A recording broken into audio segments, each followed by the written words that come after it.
ચોક્કસપણે સૌપ્રથમ વરણી પછી પ્રથમ વખત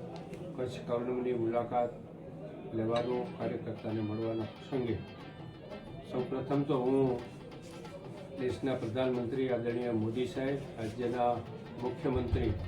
આદરણીય ભૂપેન્દ્રભાઈ પટેલ સાહેબ,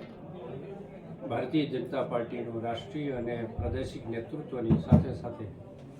કચ્છ જિલ્લાના અધ્યક્ષ માનનીય સાંસદશ્રી, તમામ સન્માનીય ધારાસભ્યશ્રીઓ, ભારતીય જનતા પાર્ટીના સૌ કાર્યકર્તાઓ, શુભેચ્છકો, મિત્રો, વડીલો, આગેવાનો, યુવાન મિત્રો,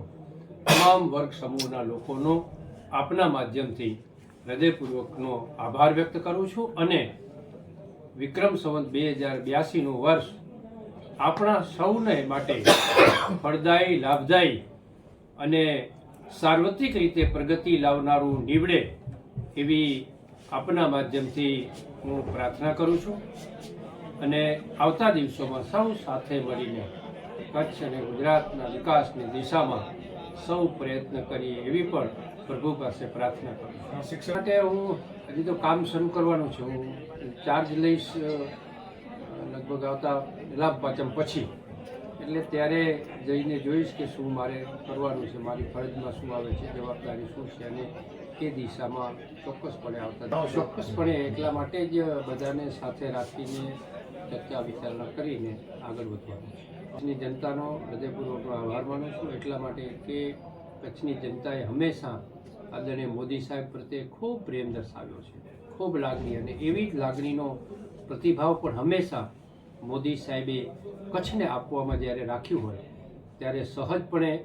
મોદી સાહેબનો પસંદગીનો જિલ્લો હોય એ જિલ્લામાંથી સરકારના પ્રતિનિધિ તરીકે જવાબદારી મળતી હોય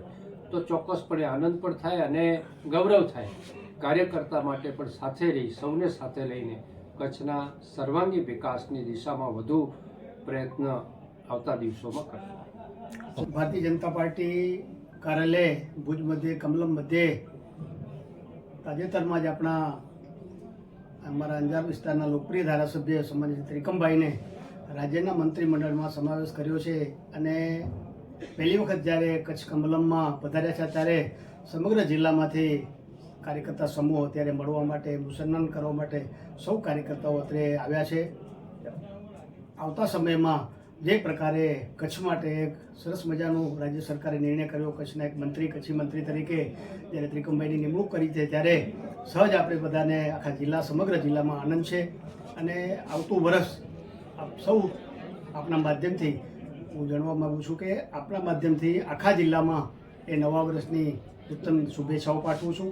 સૌ સાથે મળીને કચ્છના વિકાસમાં આપણે બધાએ એ અગ્રેસર રહીએ. સ્વાભાવિક છે, સ્વાભાવિક જે કંઈ સંગઠનની શરૂઆતના તબક્કામાં જે કાર્યકર્તાઓ પહેલાં આવ્યા હોય, સ્વાભાવિક ભારતીય જનતા પાર્ટીનું રત્નાલ ગામ વર્ષોથી રાષ્ટ્રવાદી વિચારધારા ધરાવતું હોવાને કારણે, વધારે કાર્યકર્તા હોવાને કારણે સ્વાભાવિક જ એમને વધારે તક મળી છે.